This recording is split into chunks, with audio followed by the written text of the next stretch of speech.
Hey guys, how you doing? Today we're going to be reviewing Cobra Kai Season 4. Now, yes, how late is this?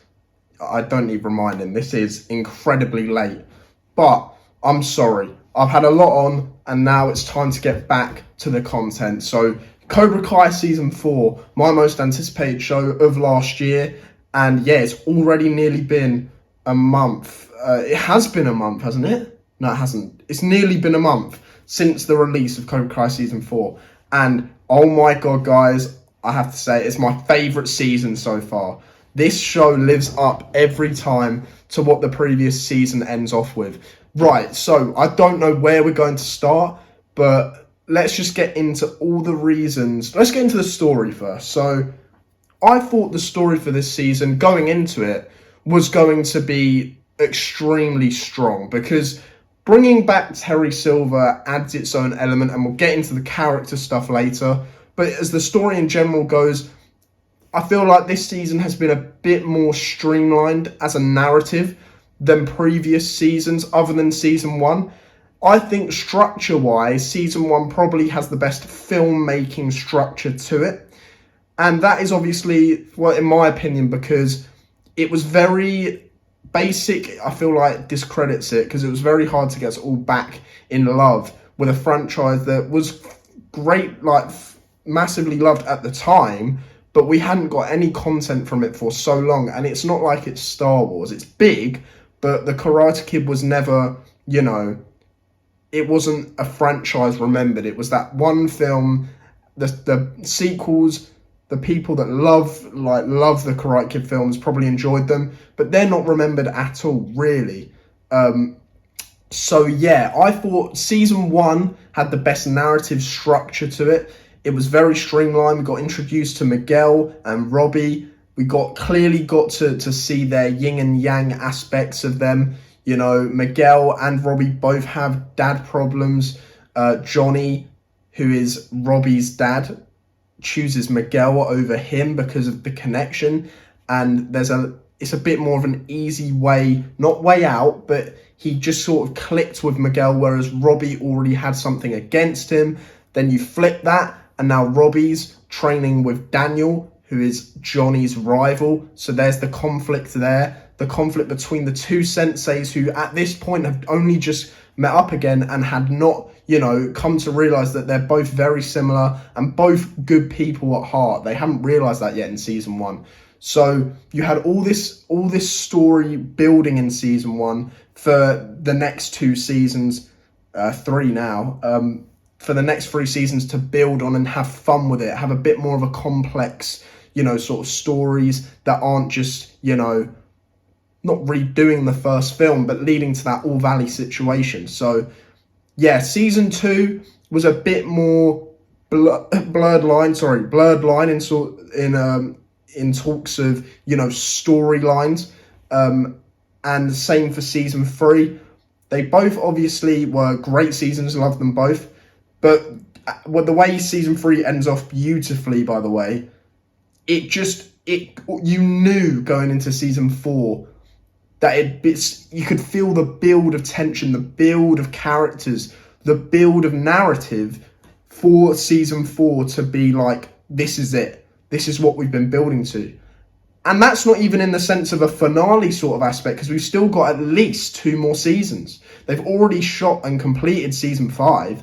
So Season 6 is confirmed now as well. So who knows how long this can go on for. I've heard they're going to do spin-offs. They might do spin-offs with Netflix. I'd love that so much. But yeah, story-wise, narrative-wise, I love this. I love this season. And it lives up to every storyline it sets up. Even smaller subplot lines that could have easily been like, oh, okay, we're doing this subplot for the next 5 minutes. Can we just get back to, Robby, Miguel, Daniel, Terry? But no. And if you know what I'm talking about, then you know what I'm talking about. Kenny Payne. Is it Kenny Payne? He is, he's the new sort of Daniel of his school. Come in to a fresh school, being bullied for no reason, just for him being him, by none other than Anthony LaRusso. Now, what a clever choice by the writers and creators of this show. As everyone always online, even before Cobra Kai came out, put videos up why Daniel was the real bully. And obviously that is a stretch. He was very much the victim in those films. There's certain aspects where you can see why Johnny, kind of was annoyed at him when he doused him with the hose for no reason. But overall, Johnny was, much more out of line than Daniel. And I think that's pretty clear. But yeah, now we're actually getting to see Anthony LaRusso as a bully, and it all makes sense. Everything that's built with his character, you just thought, oh, they've really wasted, Daniel LaRusso's son, and he's just this, nothing about his weight, but his whole lifestyle was just very much the opposite of what you thought Daniel LaRusso's, the Karate Kid's kid, would be. He's just, sitting there on his iPad all the time, making jabby little annoying comments at his older sister Sam, and he's just sort of irritating, but not in a funny way, just sort of he's just sort of there just to sort of, for the audience to, I don't know, perhaps laugh, but I wasn't laughing, I just found him a bit annoying. But it makes sense, and they've utilised that small, subtle character traits that you just thought of, oh, it's just, easy writing to make him just this annoying little brother. But no, it adds up into his actual character, elements and components of his character, and set his arcs up for the future seasons. Without a doubt, Anthony LaRusso is going to be a bigger main part of seasons 6 and 5. I don't doubt that. I believe next season we're going to see Anthony LaRusso being trained by his dad. How cool would that be? Because he's definitely not going Cobra Kai, because he sort of had a redemption arc this season. And the way, the explanation of, you're not as good parents as you think you are. He's learned all of his, teachings from his screens, which we have seen to this point. And it's been very blatant that Daniel and Amanda aren't bad people, but as parents, I don't think they take for granted what their son has become. The way Anthony LaRusso, go back and watch the first couple of seasons, the way he talked to Daniel and Amanda, it's beyond me that they didn't react in a more punishment type way. And that leads a kid to think he can do that, and that's the normal way of life, and just, be out of order, say what he wants, get away with it. And in school, he's just, you can tell deep down he is a good kid. That's why it's so interesting, because he's not just the basic bully type character.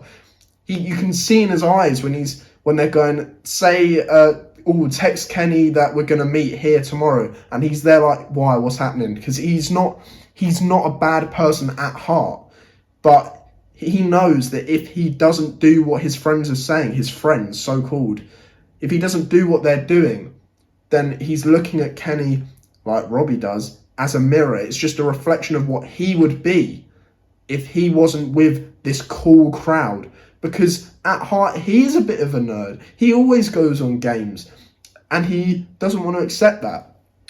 And I thought they did that storyline really interesting. Leads Anthony LaRusso up for a very interesting season next season. But let's not talk about that. We're on about season 4. Let's talk about Kenny.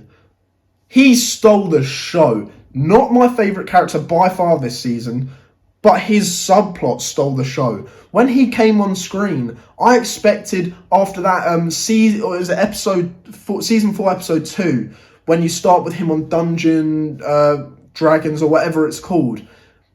And I'm just thinking, we're going to have to come back to this every now and then. That's going to be really irritating because, it's leading up to this All Valley. I want to get into the cool stuff. I want to see Silva fight Johnny. Silva learn about Karate Kid 3. Johnny learn about karate. All this stuff. But the Kenny stuff was so well done and so well laid up. And having his brother be Sean Payne from the prison that Robby was at.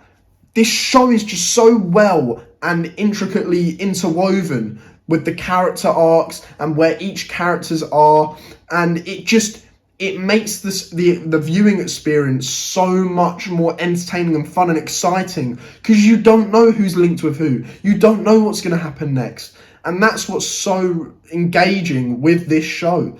Every character is interesting. Now, if we're doing this character thing, let's go on to the characters. I'm going to just get this out of the way first. Terry Silva was done beautifully. Beautifully. Sean, what's his name? Ian something Griffin or something. I don't know why I said Sean. I think it's because I was on about Sean Payne. But the actor is so underrated. I haven't seen him in anything else. Maybe that's because he's been in more older, obscure films other than The Karate Kid 3. I had not seen this actor. And by the way, he is 1 year younger than Ralph Macchio, which is crazy. That's an actual fact. That is nuts. So, yeah, but anyway, he is such a good actor. And they didn't just bring him back and have him do the whole, I like that, Kris, and all of that stuff. And smell the coffee, Mr. LaRusso. It didn't just make him, you know, what we all loved him for in part 3, because that tone doesn't, it clashes with the realistic tone that's present in Cobra Kai, the show. So what did they do? The first time we see him, they build it all up for this anticlimactic old man who's just at a brunch with a bunch of quirky, sort of rich, posh people that are just making small talk. And it's completely juxtaposes the Silva that we knew from part 3. So it's very confusing. You're like, oh, I didn't expect them to do this. I was looking forward to see the old Silva. But you don't realise that that's the whole point of this season. His mind needs to be reintroduced into that, taking over the world, coked up Silva from the 80s, which, by the way, I loved that explanation for why he was so over the top in part 3. Because obviously at the time it was just 80s cheese. It was just, bad writing. I loved that writing, but it's bad writing. It's not realistic. It's just a bit over the top for a Karate Kid film. But everyone loved it so much. And the way they explained it in this, I believed it. You go back and see those scenes with the context of him, always on cocaine. It makes sense. It's just, once again, so well written. And you see this build of Kris is turning him into this. Without Kris, Terry would have been in a, that sort of brunch, posh, normal position probably throughout his whole life. But Kris is always there as his weakness. And that is a big theme through this season.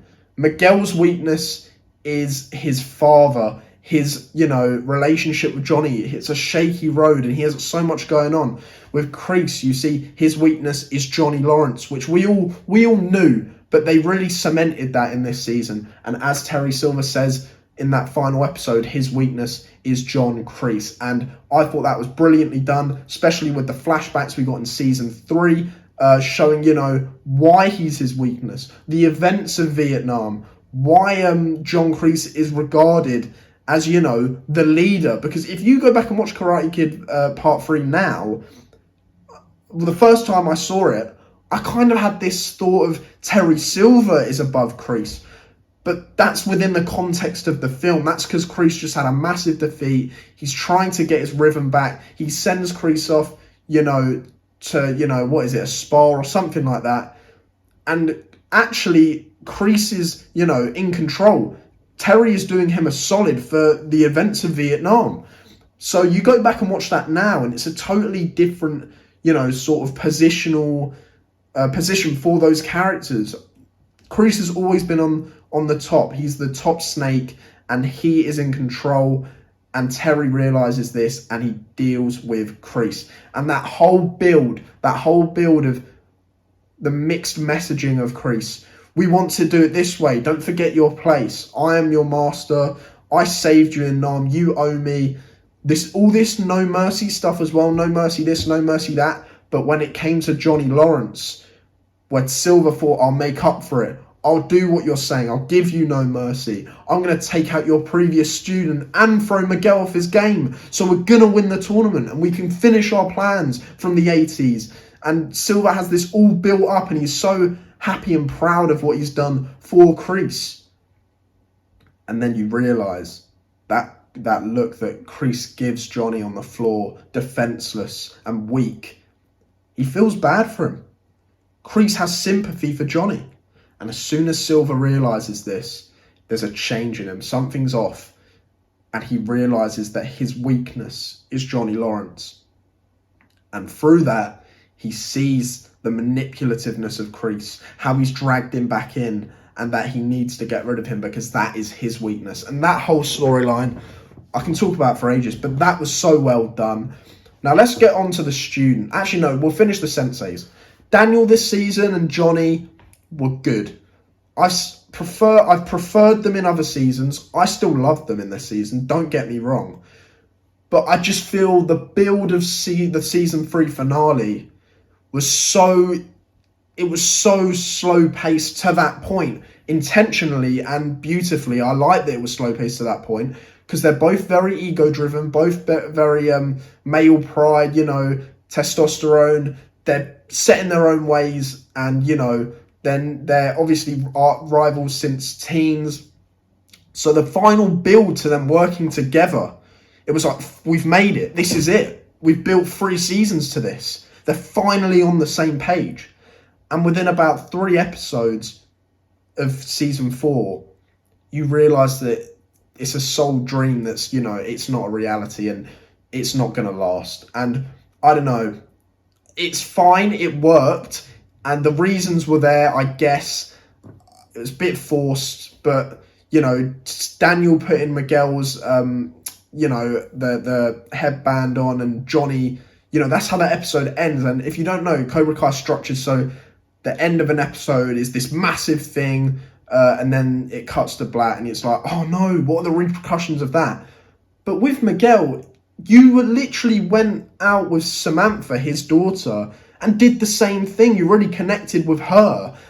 And that's all Daniel's doing as well. So, I don't know. I get that that's Johnny's, and it all goes into his character. That's Johnny's, child in his eyes. The child he never got to have with Robby. So I get it. I do get it. But, I don't know. It's annoying it didn't last for as long as it did. But that fight they had in episode 5, the final conflict of, Johnny and Daniel, who would win, and it was a tie. I love that. So yeah, that's a minor nitpick, nothing major, but it didn't ruin anything. I just felt it's annoying we didn't get that, sooner. I have a feeling season 5 is going to focus on, I barely think they're going to be with each other, if I'm being honest. Maybe 2 episodes, 9 and 10, but all 1. And Johnny's like, Daniel, Miguel's gone to see his father, I'm going out for a bit, going away for a bit, sorry. Take care of the students. That would be pretty cool. So now Daniel and Chosen, I can see that happening. Daniel and Chosen are in control of all the students, Eagle Fang and Miyagi-Do, and Chosen knows all the aggressive moves, so they still have aggression and defense.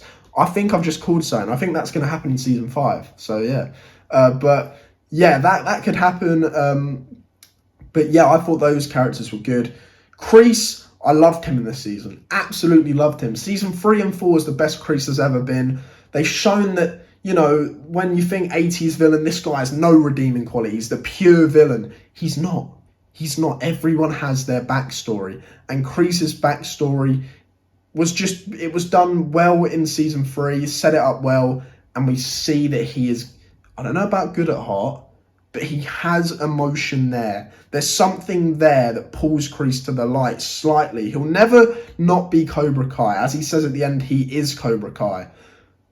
But I think he's realising that he's been a bit harsh in the past. You get them flashbacks at the tournament where he's like, you see, he knows he's made mistakes, and he lets Tori do what she wants. And it's stuff like that you're like, thank you, finally. Kris is starting to, realise what he's done. And it's just that glimpses of hope for his character that are really cool, because it makes you, stick with his character arc, be interested all the time in that question. Is Kris going to turn? Is he finally going to, accept that he was in the wrong? And it plays on that throughout, so that's great. My favourite character of the show, though, is Hawk. Season 1 to season 4, his character arc has been the most comic booky, but I don't mind it because I love his character that much. Him as a villain in Cobra Kai was the most forced, not forced, wrong word, was the most unnatural, unrealistic how evil he was. But I love that. I'm watching a show. I don't care. This show isn't about realism. It's Cobra Kai. And some of the stuff that happens, it would never happen. But that's the point. It's a show and it's enjoyable. And Hawk's whole arc, from that scrawny little kid, that weak, insecure kid we see in season 1, who you're never going to picture that guy winning the All Valley Championship. That's impossible. But his whole character arc, coming to Cobra Kai, being bullied there by Johnny. We're still seeing Johnny's flaws through Hawk's progression as a character. And then we see him come in with that Hawk. And his theme hits. I believe he's the only character new that has a theme. Does Miguel have a theme, or Robby? I don't think they do. Hawk has his theme and it's recognisable throughout every scene he comes in. And his progression through season 1 to 2, him slowly becoming darker and darker. Massive finale at season 2. And that really cements him in that dark Cobra Kai side. You see season 3, he's being built up by Kris. His ego's being built. We need a champion. We need a champion. And it's either make or break for Hawk. Does he rise as Cobra Kai's dark, evil villain? Can he do that? Does he have it in him to be that evil? And he doesn't, because at heart he is that binary brother, that little, victimed, good kid. He's a good kid who was driven to darkness because of fear of being bullied. And even once he turns at the end of season 3 back to the light, he's still playing that persona of Hawk. So he feels that Hawk is a protective armor of you can't bully me. And as we see in season 4, I love what they did with his character. They took away that Hawk. They took away that armor. And you got to see he's still, to this day, no matter how badass he is, how good he is at karate, he's still insecure. And I love what they did towards the All Valley.